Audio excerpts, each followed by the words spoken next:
We'll start this session today, Voices from the Field, focusing on testimonies and assessments and review of the work of the LDCF supporting the least developed countries on the adaptation needs. So we are very honored to have today here very, very esteemed and high-level panel to address these questions. And we'll start right away, and apologies for the delay. This particular spot in the morning tends to be difficult because of the security line that you've probably experienced outside, but hopefully the other speakers are going to be lining up as they clear security. So with this, I would like to invite His Excellency Sonam Wangdi, the chair of the LDC group, to do some welcoming remarks, to address the welcoming remarks to the audience. Please, Mr. Son, if you could take a seat right in the middle. Yes, and take one of those microphones, that would be great.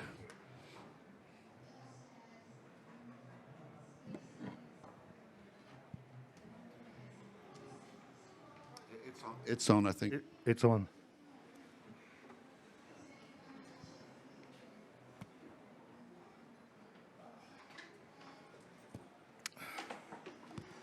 Thank you, Mr. Gustavo. Excellencies, distinguished participants, ladies and gentlemen, it is my pleasure to welcome all of you here in person as well as those joining us virtually. Let me welcome all of you to this event. This is the event that we have been planning for a long time, and I'm happy that it has come to fruition. I'm delighted to inform you that the LDC group has been working very closely with the GEF Secretariat over the past year. We are strengthening our partnership further for this fund that the LDCs truly view as our own fund. Additionally, I wish to see that GEF and the LDC group continue to further strengthen engagement with incoming Sinhalese chairman of the LDC group, building on the positive and collaborative partnership enhanced by the Bhutanese chairmanship. In many of my discussions with GEF CEO and chairperson Carlos Manuel Rodriguez, I offered my support to the work of GEF and always looked for ways to engage with, be it for dialogues like today or projects on the ground. I have received the same consideration, support, and dedicated space to share our thoughts freely with GEF. Our most recent engagement has been an opportunity to provide our feedback on the draft of the new LDCF, SCCF adaptation strategy, which we look forward to reflecting the true needs of the LDCs. Our own internal assessment indicates that we would need close to $44 billion annually for adaptation finance from now until 2030, of which we expect LDCF to deliver at least $1 billion during the GEF aid period. For LDCs, this engagement with LDCF is very important, as this fund is very critical and important for us. In terms of the scale of finance that we receive from the financial mechanism, LDCF's share of funding is about 40 to 50% higher than other financial support from GEF. I'm not saying that other funds are not important, but I want to underscore that this is our own fund, and we have all benefited from it, both in meeting urgent needs as well as in strengthening systemic capacity for adaptation. I also acknowledge the efforts of our colleagues collaborating on our outreach effort on the opportunities under LDCF with individual LDC countries. These discussions have provided an opportunity for the LDCs to better understand priorities and operational improvements of the GEF. I'm aware that our outreach efforts are resulting in submission of projects, including from our member countries, some of which have historically very low access rate. I hope that the remaining 3 countries can access the support within the GEF period.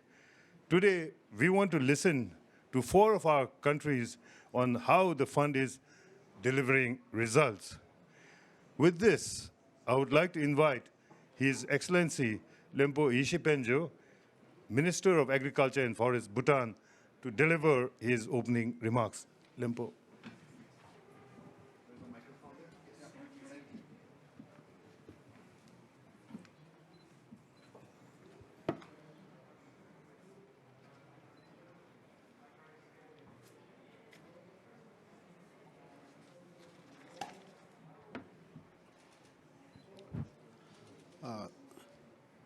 A very good morning to all. Excellencies, distinguished delegates, ladies and gentlemen. Thank you for the opportunity to address this gathering. As this fund turns 20 years this year, I would like to share some perspectives of the LDCs on the important contributions that LDCF has made and the need to significantly raise the level of ambition for climate action against the backdrop of the world suffering from the tragic COVID-19 pandemic. Firstly, I'm very pleased to learn that LDCF now support an extensive and crucial portfolio on climate resilience.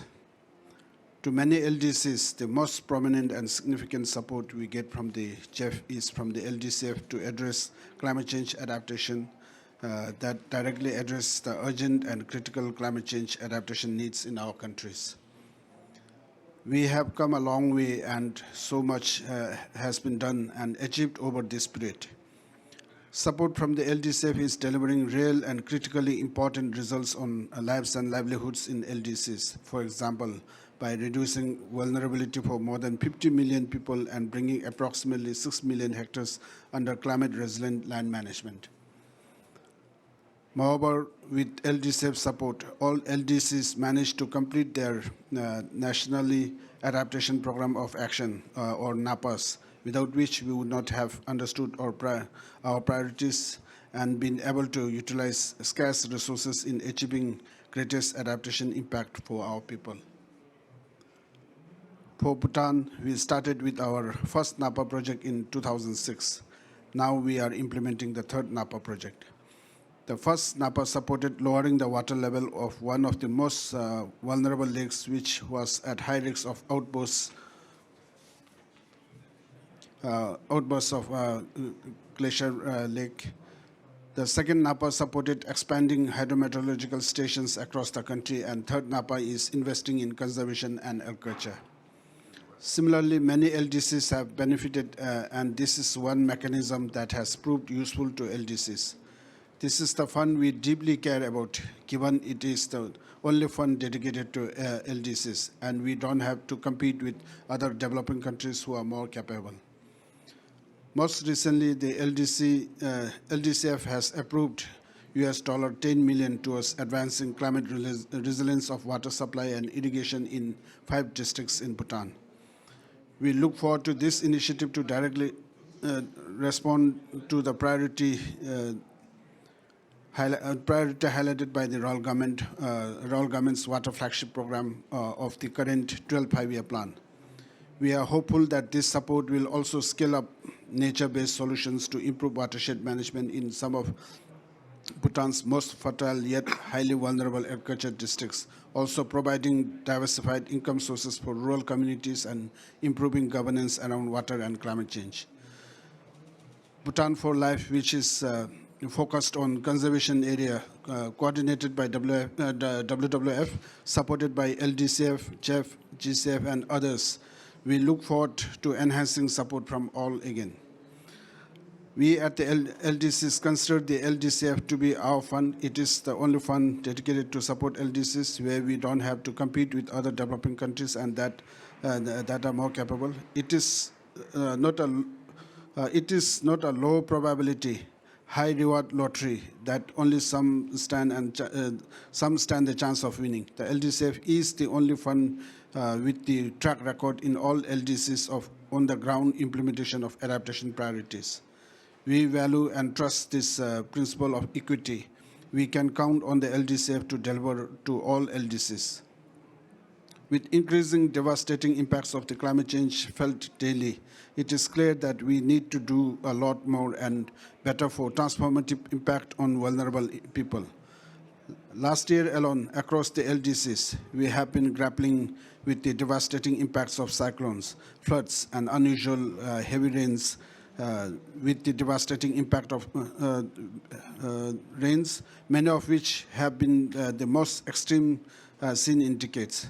These unusual climate events have taken lives and destroyed crops, property, and public infrastructure and have devastated livelihoods.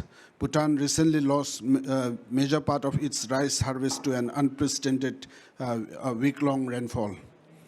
Given this context, the need for support is not only urgent, but it also needs to be significantly increased. We must also use the LDCF more efficiently. Importantly, I would like to acknowledge the valuable contribution of innovative programming for LDCs by the LDCF and Special Climate Change Fund through programs such as the Challenge Program for Adaptation and Innovation. With both LDCF and SCCF support, this challenge program is showing strong potential by bringing in new partners and advancing innovation for climate adaptation financing in LDC and developing countries. In closing, LDCF is like critical life ropes for LDCs and our billion people in helping us prepare for and avoid the worst impact of the increasingly broken global climate. The LDCF has demonstrated a track record of access and has been effective and efficient in helping us generate climate adaptation impacts on the ground. As it is often said, we reap what we sow.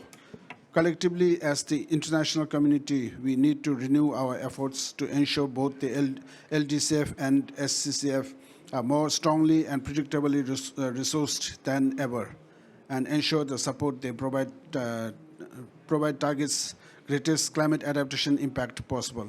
In doing so, we will be supporting shared resilience, opportunity, and prosperity for our world. Thank you very much, and looking forward for listening to your voices. Thank you very much. Thank you very much, Minister Penjor, and thanks a lot to the LDC Chair, Mr. Brangai. I would like to now start this discussion with some testimonies from the countries. But as both the Minister and the LDC Chair have emphasized, the LDCF is the only fund in the world dedicated to LDCs specifically. And they do have a very keen sense of ownership, and over time, the LDCF has been customized to serve the particularities and the context of least developed countries to address their devastating impacts of climate change. The LDCF has also been, as the Minister says, supporting national adaptation plan processes, and this is helping to assess and identify medium and long-term adaptation needs of these developing countries.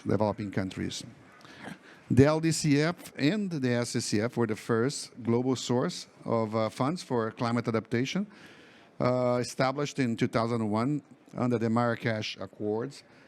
And the LDCF is now celebrating 20 years. It has also become a part of the Paris Agreement financial mechanism in 2015. So it's been really an honor and a pleasure for the GEF to manage the LDCF.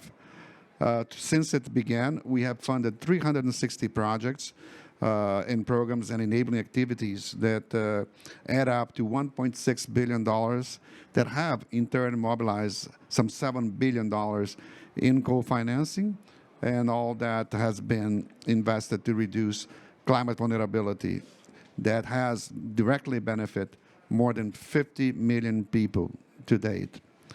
The LDCF to date has provided all LDCs support to prepare their NAPAs and funded 2 global NAPA projects, all of which have been submitted to UNFCCC.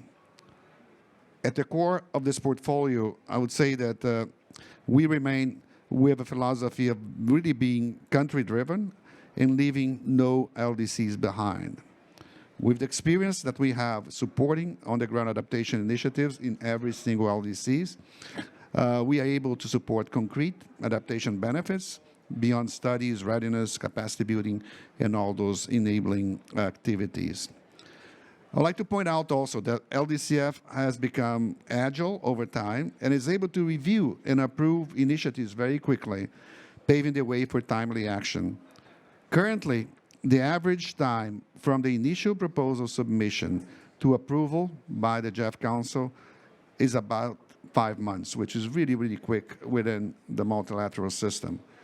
And donor contributions are pooled and programmed quickly as well.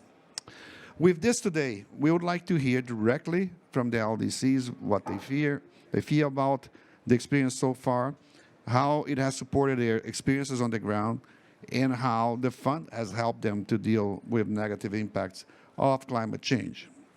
So without delay, let me bring to the podium Mr. Ephraim Shettima, Director of Climate Change and Natural Resources from Zambia.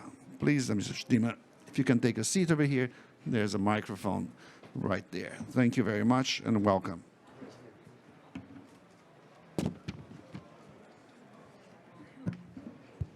Thank you very much.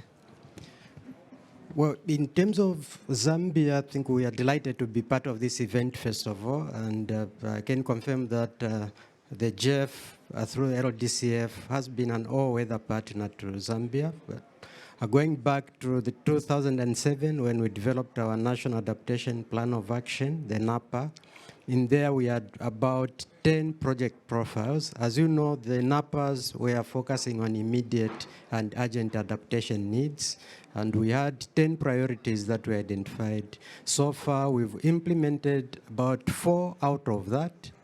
And now we are moving into the National Adaptation Plan, which we are developing with the support from the GCF. Of course, we expect to update some of those priorities that we had in the NAPA into the NAP as we move to build our resilience for the medium and long term. And we expect continued support from GEF in terms of implementing those adaptation projects. So yes, the country has benefited a lot. We've built our resilience in a number of natural ecosystems, but of course the challenge that we face is quite huge, and so we can do with a bit more support, both from the GEF and other financial institutions. Thank you. Thank you very much, Mr. Shettima.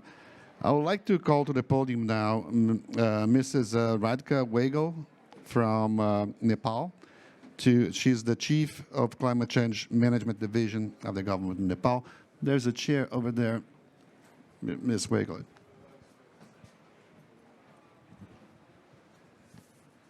I think it's on.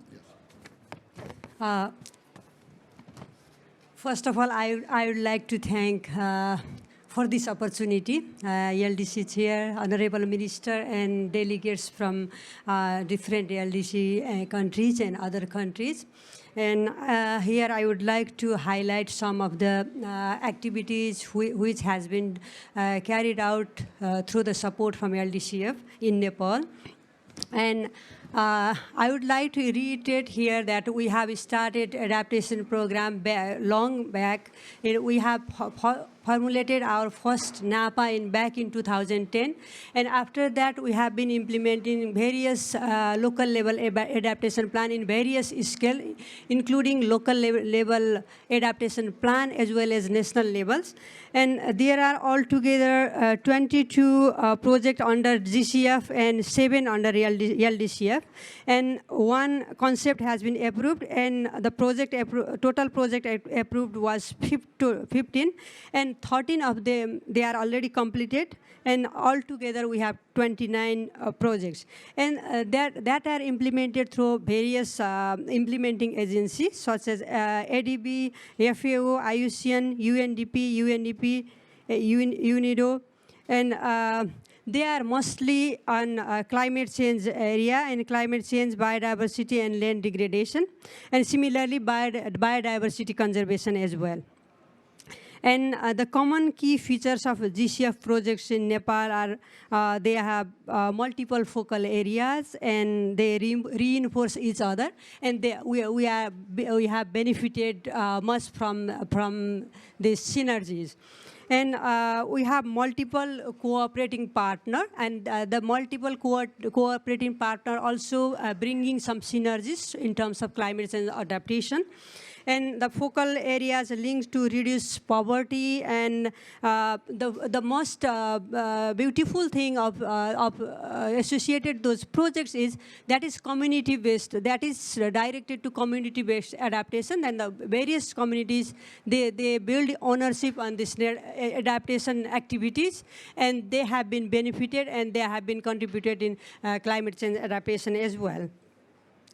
And this is customizing global concept also, that is bringing indigenous peoples, women in adaptation process, and also the bringing the nature-based solution and ecosystem-based adaptation in implementation activities. And similarly, the small grant programs is addressing multiple areas. And can I highlight some of the issues and Absolutely, challenges as well? Yeah. However, we have been facing some challenges to access this fund as well. We have some challenges, and I think we have more requirement for implementation our national level adaptation actions. However, we have not been able to accessing as much as we want. That is, it depends upon the coordination among the line ministries and implementing agencies and the MEA focal ministries. Because Ministry of Forest and Environment is the focal ministry for the UNFCCC, and Ministry of Finance is focal for GEF and this LDCF things. And similarly, there are some other implementing agency. I think to get access to some project, we need to have better coordination among all those three organizations or three entities, and that is sometimes a bit difficult for us. And maybe there may be a different type of interest among those three entities. And but I think GCF has. GCF can play a role to coordinate all those three actors and make it easier to access the finance and make the adaptation things and other climate action happen. Thank you very much for this opportunity. Thank you very much, Mrs. Weigel, and thanks for also highlighting the need to bring more coordination at the national level as crucial to better design and speed up adaptation action on the ground. We'll now hear from one other speaker before we open up for a dialogue with the panelists and the audience. And I understand that Mr. Augusto from Timor-Leste, Director of Climate Change from Timor-Leste, is here. Why don't you take the seat here? And there's a microphone right over there, if you can stand. Thanks for being here with us. Can I take my... Please do. Okay, thank you very much. First of all, I apologize that our Excellency State Secretary for Environment a little bit late, so he's trying to find a way how to get here. But on behalf of him, I'm trying to update some of the lesson learned or progress related to GEF implemented in the country related to LDCF. Since Timor-Leste restored its independence in May 2002, we have received a number of funds from the GEF and also LDCF from 2007. I started with the National Self-Capacity Assessment with UNDP. And then after that, we implemented a number of projects and mostly focused on agriculture sector, fisheries, and also adaptation. And right now, for the GEF star allocation for GEF-7 and also LDCF, we are developing a project with the UNEP, how to do best practices climate change adaptation related to sustainable land management. And also, one of the projects is in the area of Ikan Adapt. Ikan Adapt means in Timor, we call Ikan means fish. So it's mostly related to coastal area, and also how to protect number of species in the sector of fisheries. And also we have a number of projects that related to biogas, sustainable energy, and others. So I think Timor is one of the least developed country and also new country in the Southeast Asia, but we are quite moving ahead because related to the GCF, we one of the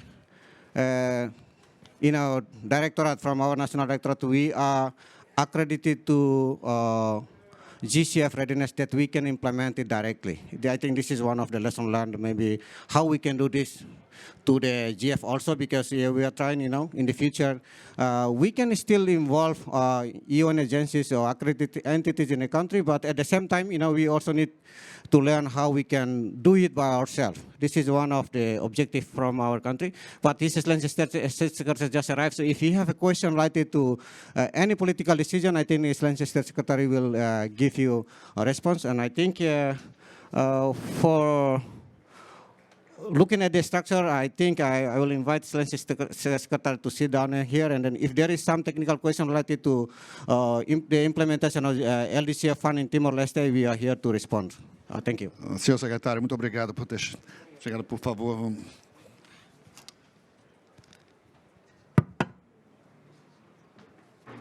Então, we have a pleasure to be here, Demetrio Carvalho, who is the Secretary of State for Environment of Timor-Leste.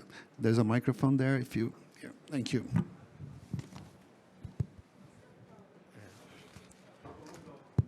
I'm very sorry for the delay.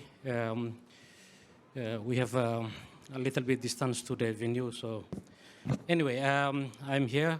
Good morning, everyone. Excellencies, I'm very glad to be part of these morning discussions. Before the depart to Glasgow, we have our own Timor-Leste pre-COP meeting, and we agree that this COP is very important for everyone because the Earth is rushing against times, and all effort and all mechanisms we created with our intelligence as human beings, we hope to be part of the solutions. We, Timor-Leste, as a small island nations, we agree that our emission is very small, but in terms of putting effort as small island nations with our pristine forest, the island only 15,000 kilometers square, but we have more than 44 protected area, including 24 marine protected area, no-take zones. We think that this is a very important contribution to in the level of state to contribute it to save our Mother Earth. Financial institutions like GEF and GCF is very important for island nations, especially LDCs country, to be access to the resources to do things that small island nations can contribute to, LDCs can contribute to save our Mother Earth. So far, we recognize the important contributions from both GEF and GCF to the Timor-Leste environmental project. We hope by having these resources we can better contribute it to save our Mother Earth. I think that's small things that I can contribute it. If you have questions, I will respond later. Thank you. Thank you very much, Mr. Carvalho. So we've heard now from 4 LDCs who are here today, their perspectives on this fund. And now I would like to open up for some dialogue with the audience. So if there are any questions to the panelists that we could start to address, this is the moment to do it. So the floor is open. Any questions, any remarks, any observations? Yes, please.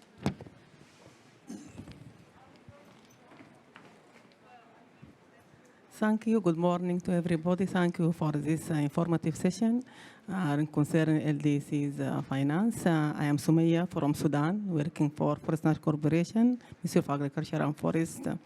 In Sudan also we have received a lot of finance from GEF to implement mitigation and adaptation projects.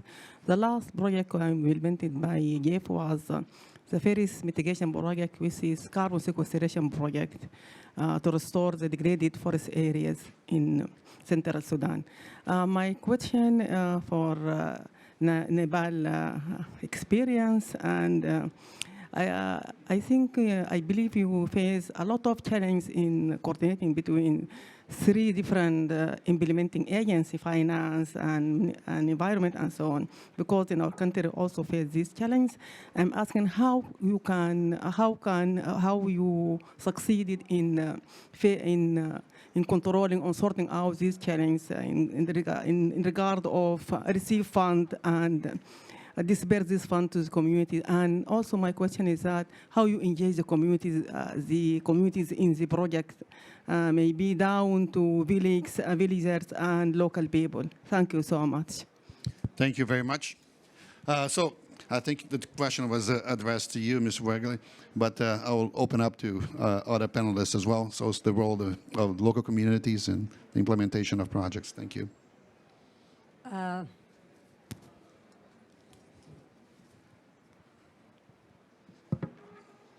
Thank you very much for your question. I will respond from your second question. I will start from your second question. I think you asked how we can engage the community people in the adaptation in any other climate actions. And from our experience, what we can say is we have so many resource management groups formed in grassroots levels. Maybe you are aware of that. We have community-based forest management practice that is world-renowned. Then we have more than 20,000 community forest user group in the local level, and they are a kind of entity which implement the adaptation action through forest management activities and other community development activities as well. And similarly, we have farmers group, we have irrigation group, we have water management group. That's why through the small contribution, they can contribute as a whole to the country. And then we have very good policy to include women and marginalized communities. And our forest policy says at least 50% females should be represented in any of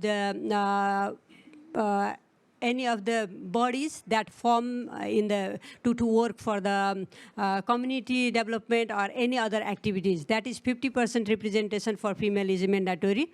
And similarly, we have the free prior informed consent policy recently introduced that is included in our forest policy. And before implementing any project, we need to have the consent from them. We need to apply the participatory approach, and that is how we are incorporating local people's voice and local people's initiative in our climate actions. And the first question that is a very challenging one that we are also facing, and we are trying to work in a coordinated manner. We have having a dialogue and interaction, and now recently we have formulated our NAP, and to formulate that NAP, we have also good consultation with all those implementing agencies, our national focal entity, as well as Ministry of Forest and Environment. But what we want is, we also want intervention or support from GCF. Maybe GCF can help to coordinate all those agencies so that it can accelerate the process of accessing the finance and implementing the process, the project smoothly. Thank you so much. Thank you very much. Like other panelists, I think Mr. Shettima wants to make some remarks, Mr. Carvalho, and then perhaps the minister or the LDC chair. Thank you very much. Maybe just to share the experiences in terms of coordination, from the Zambian side, what we've done, because of course climate change is cross-cutting and all sectors are affected. So from the Zambian side, we have a technical committee on climate change that involves almost all the line ministries in the country, but it goes beyond that. We have the private sector represented there, we have the financial institutions represented there, and the civil society organizations represented there. It has a total of about 33 membership. So that committee looks at all the documentation. If it is a proposal that is being done, it is reviewed jointly up to the time of submission. That way, you ensure that everyone is on board and you reconcile the interests that institutions may have on the project easily. But above that, we also have another structure, which is a steering committee of permanent secretaries. That's a policy-making body. And above that, we have the Council of Ministers. So yes, probably funding agencies like GEF and GCF may support, but it is largely an internal matter of coordination in the country, where you need to ensure that everyone comes on board, you share what the priorities are, and you develop together up to the time that the project is getting funded. That way, when it comes to implementation, you find that it's quite easy. Thank you. Thank you very much. Just want to make a small contribution to the questions raised by Madam from Sudan. Coordination is very important to guarantee sustainability of a project. Sustainability also very depends on how we build ownership since beginning when we design the project. In Timor-Leste, we have an experiences we have done since 2018 integrative vulnerability assessment in the village level for assessing different aspects of vulnerability. We designed a methodology to classify general climate vulnerability in 7 sectors, and when we do consultations, we involve different stakeholders, local leaders, women's groups, youth, and other interest groups in the village level.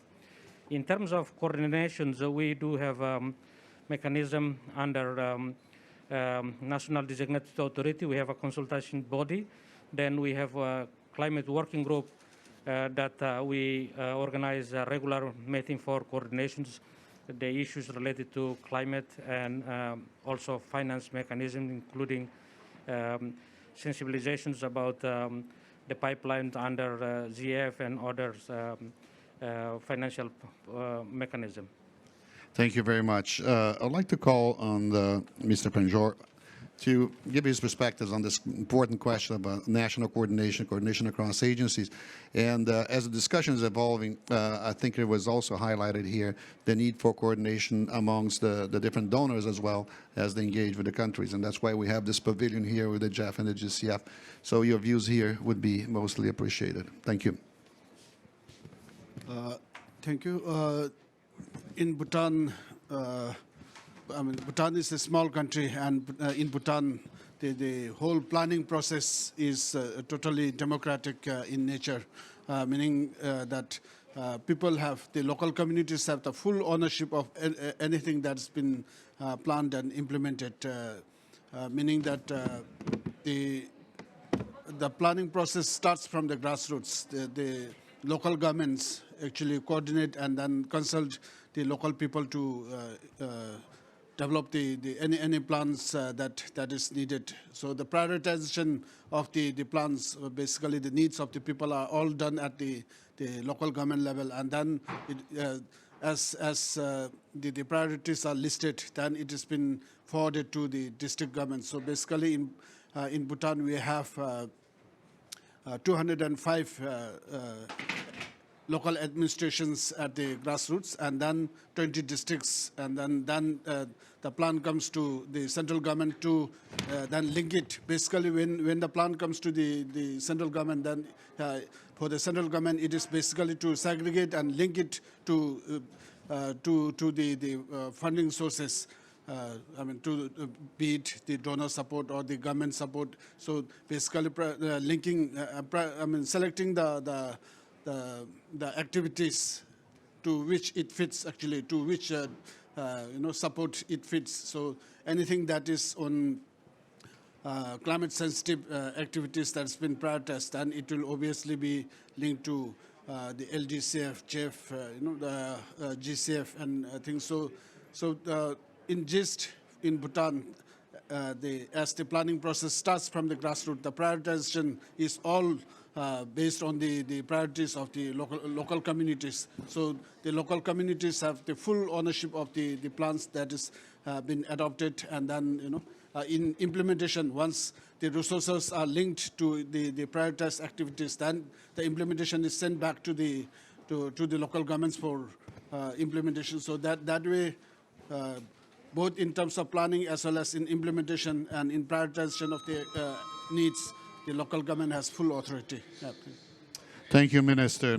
Mr. Sona, as the chair of the LDC group, you hear from multiple countries at the same time. How do you see these questions playing out, particularly now that we have this interest in coordinating amongst the different donors, not only LDCF and SCF. As you know, the GEF has been also providing resources that combine the GEF Trust Fund and LDCF funds.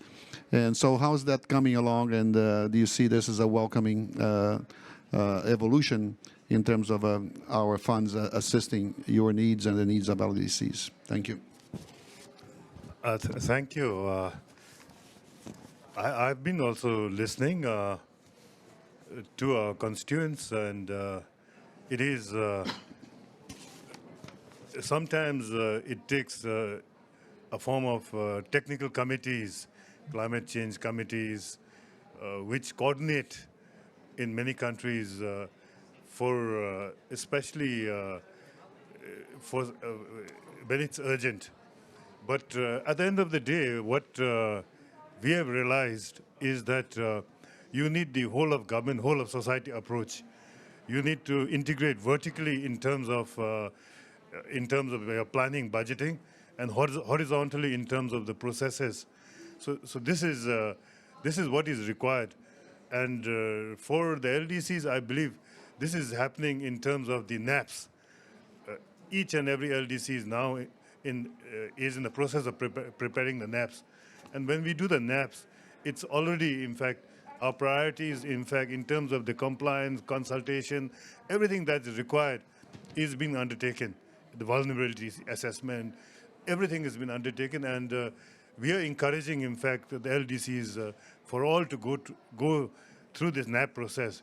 And also we want to push the windows, in fact, even through a COP decision, that if you have the NAP, that you shouldn't have to submit project proposals again and again. That should be the basis to implement climate action in your countries. So this is the direction that we are taking. Thank you. Thank you, Mr. Sanam. I would like now to change gears a little bit, and since we were joined by the GEF CEO, Mr. Carlos Manuel Rodriguez, who's here today. He's going to give his perspective on how the GEF is supporting all of this activity that has to do with climate change adaptation through these funds. So, Carlos Manuel, please come to the podium. Well, thank you. So, no, I'm going to stand here. Thanks. Thanks, Gustavo and Excellencies, dear friends. It is a great pleasure to be here as we look into the future of LDCF and SCCF, the future of climate adaptation, and a very successful outcome out of this COP. I just ran from another event which was talking about adaptation in agriculture and in Africa. And I was telling them my story because they see me as a conservationist, as a former Minister of Environment of Costa Rica, but I'm a fourth-generation coffee grower. And from my great-grandfather to my grandfather, my uncles, and now I run the farm with my cousins. And the transition from my uncles to us, my cousins, climate change has been the main challenge that we have been confronted with in our coffee plant. My grandfather was induced by the Ministry of Agriculture to cut all the trees that gave shade in the coffee plantation because you can plant more coffee and have more production. So during the 70s and 80s, he cut all the trees that gave shade to the coffee in the cloud forest of Costa Rica. And he went from 1,000 plants per hectare to 1,500 plants. But he didn't know, and the experts from the Ministry of Agriculture, he didn't know that he was making the plantation more exposed and vulnerable to climate change. In the 1990s, when we began, me and my cousin managing the farm, it became evident that dry spells were impacting the coffee. The forest was far from the coffee plantation, so pollinators were not there, and we had to use a lot of chemicals and fertilizers to keep the yields of the coffee plantation. And we were thinking even in shutting down the coffee operation in the farm in the 1990s because of the impact of climate change. Then we came up with ideas of planting back shade and trees in the coffee farm. So we cut 500 plants of coffee, planted a lot of trees, and guess what? You got more shade, we lowered the temperatures, we didn't need more fertilizers and chemicals, we had more birds in the plantation, meaning that they are preying on pests, and we did the restoration effort, the forest came closer to the plantation, we had the pollinators. So guess what? The yield increased and the cost decreased. We learned the hard way. We had the LDCF now and other initiatives that can help people deal with their issues. My learned lesson as a coffee grower is that nature can give you a hand in dealing with climate change. As a matter of fact, it is cost effective as opposed to fertilizers and chemicals and other issues. I learned ecosystem-based adaptation the hard way. There was not an LDCF or not even GEF was even thinking back then in the 1990s, as we learned through the trial and error how to deal with climate change. At the beginning, we didn't realize that it was real climate change. Now in the 2020s, we really understand well, because the rest of the farms in the region are doing exactly what we did. The good news was that the government was paying for carbon services in the plantation. So for every tree, agroforestry, the government was paying because of the carbon services, and the forest came back. The trees grew in the coffee plantation, and I think that we are prepared to deal with the streams of climate change. But that was a very personal lesson. And as I see LDCF, SCCF, particularly SCCF, that works on innovative approaches, these are the great things that we need to learn. We work on ecosystem-based adaptation, and now is the moment by which we can go from the scale that we are to an upper scale. I was talking with the Minister of Bhutan the other day, because he is in a unique position in the world. Of course, besides coming from Bhutan, a country who really has connected the dots in terms of the long-term vision. He is the Minister of Forests, and he's the Minister of Agriculture at the same time. This is very interesting. When we met, I was asking a lot of questions on how he's able to come up with a balance within the forest conservation agenda and the agricultural agenda, because in the rest of the planet, you got a Minister of Forest and Conservation and a Minister of Agriculture that they don't work very well within themselves. As a matter of fact, they got a lot of conflicts. And these are the guys who should be in the front line with farmers and with people dealing with climate change. If we got them thinking differently, planning differently, and investing differently, we will never achieve our goals.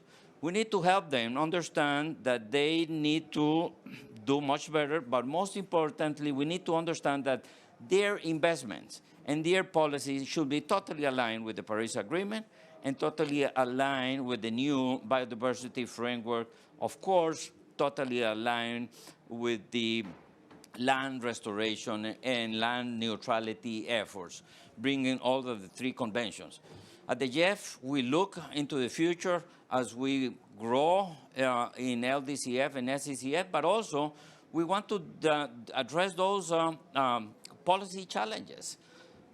We look for the ministries of agriculture to become a stronger actor in the GEF agenda. It can be through the work with the operational focal point. It can be in many different ways, but this is what we would like to see into the future, bringing the other stakeholders that has a responsibility in the landscape. This week, our donors will do very concrete pledges for the next period, 2022-2026. I look forward to continue supporting LDCs and Cs in this effort, working very close with all the countries, being able to access those resources very consistently, very quickly, and responding to their priorities. I'm extremely delighted to see the advance in the national adaptation plans. This is extremely important, because without that, we won't be able to contribute in a way that can really be at the scale that the countries should need it. So thank you for being here, and I'll pass it over to you, Gustavo. Thank you very much, Carlos Manuel. Excellent. I would like now to conclude this panel by asking the panelists for a 2-minute, last-minute remarks. And I'd like you to concentrate on how can you guide us at the GEF to better serve you. We heard that there has been some improvements. We heard about the ownership that the countries have over the LDCF. We heard that we have continuously improved the timeline and the time it takes to bring projects from approval into action. But of course, we need to improve even more. So if you have, in 2 minutes, some final messages to us that we can start working on, it will be greatly appreciated. So why don't we start from the left to right? Nandy. Thank you very much once again. As our other colleagues mentioned, we have also a national level coordination mechanism. I think we have the all national level coordination mechanism. We have our policies. We have our NAP. We all have the perfect policy for the climate change to address the climate change adaptation thing, or to address the climate issues. What we need is we need to access the resources, and the resources we have here, and we have all the capacities and all the institutional arrangement over there. I think we need to connect these two places to accelerate the process, to get the funding faster. I think it takes 2 to 3 years to, if we prepare one project and apply here, then it takes more than 2 to 3 years. Maybe we can accelerate that process, because we have already our NAP, and that is costed for 2030 and 2050. There is 2 timelines. And if we wait for 2-3 more years, then we already pass the timeline, and we cannot achieve what we wanted to achieve in 2030 or before. That's why what we want is we want to accelerate the process and quick support, and easy and quick access to fund. Thank you very much. That's great. Thank you very much. Minister, bonjour. Thank you. For Bhutan, our focus is, very limited, but then it's all well targeted. And the two things, for our development, we would like to go on the low emission climate resilient development. And for this, we are thinking, we have plans to switch over our transportation from the fossil fuel dependent transportation to e-mobility. And the other thing is that, yes, we would like to definitely have our environment conservation continuing. For as the CEO of GEF rightly mentioned, we have seen the benefits of the environment conservation that has been gifted to us by our monarchs and our forefathers. We have seen the value of it, so we would like to continue. So for that, the Bhutan for Life kind of nature, the scheme that we would like to continue. Very importantly, although we have not contributed any greenhouse gases, we are carbon negative as of now, and then we have made a commitment of carbon neutrality for all times to come. And for this, the adaptation for us, the adaptation is very important. So all in all, we would like to go with low emission for climate resilient for our development. We would like to focus on adaptation, how our livelihoods can continue despite the climate impacts that is obviously coming. And then, of course, the environment conservation. So basically, for the principles of the four pillars of the gross national happiness, this will guide our developmental plans for the years to come. And then, while we have made a legally binding commitment, and then also we have so much of ambitious targets, obviously the need is the resources. So we would like to see GEF, LDCF, SCCF, and all, GCF, all coming forward to supporting Bhutan in realizing our dreams. Thank you. Thank you very much, Minister. Maybe we can stage a competition between Costa Rica and Bhutan, who gets to be carbon neutral, nature positive first. So that would be a good stimulus. Thank you. Mr. Thank you, Mr. Moderator.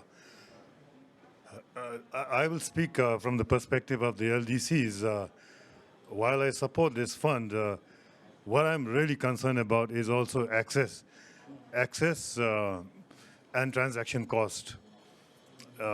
While a friend, Carlos, talked about the turnaround time having come down, we would, in fact, like to request that attention is paid in terms of this access simplification. That must be done. And then the other, in terms of the accredited agencies, whether it's the implementing or the executive agencies, the UN agency, the transaction costs are too high. And the bureaucracy is also too much. I'm actually allergic to that. So this is one I'm really concerned about. So this is something we have to work on. Thank you. We hear you loud and clear. Thank you, Mr. Sonam. Our representative from Zambia, please. Thank you very much. I think the point has been made in terms of the turnaround time from the proposal to implementation. Of course, the 5 months that you shared is appreciated, but probably we could even shorten that further. Like the LDC chair indicated earlier, if we have the NAP and the priorities already identified there, and particularly with the GCF, even agreed to say these are the priorities that the country has identified, we think that movement into implementation should be quicker. We know that a NAP is not a bankable document. You still have to refine that, but a shortened phase in terms of transition would be good. For Zambia, we are trying to make a contribution to the global goal on adaptation. If you look at our NDC, we have an annex to that where we have added some preliminary indicators which are qualitative. We would invite the GEF and other agencies to work with us to see how we can make those robust, because I think we can only make a case for adaptation if we can be able to measure, and that way we'll be moving closer to make it at par with mitigation. Even the investments that GEF has been making, we need to have an effective monitoring framework to see, are we building resilience and by how much? And it's only with indicators that we can do that. That's a great point, because on adaptation, we need to improve on indicators as well to know how to prioritize resources more effectively. Last but not least, our friend from Timor-Leste, Mr. Carvalho. To be able to, GEF, to serve better, I think first we need to do an ongoing capacity building, including capacity assessment, both in institution level, personnel, and also policy level. I think GEF, as a secretariat, need to communicate it with operated entity in country beneficiaries that mainly dominated by UN agencies, to move from direct implementation modality to national implementation modality. I think this is also can engage our process of ownership. Second, I think we need to integrate it and engage a new environmental terminology, moving from different COP to COP. I think we have sometimes terminology also contributed to the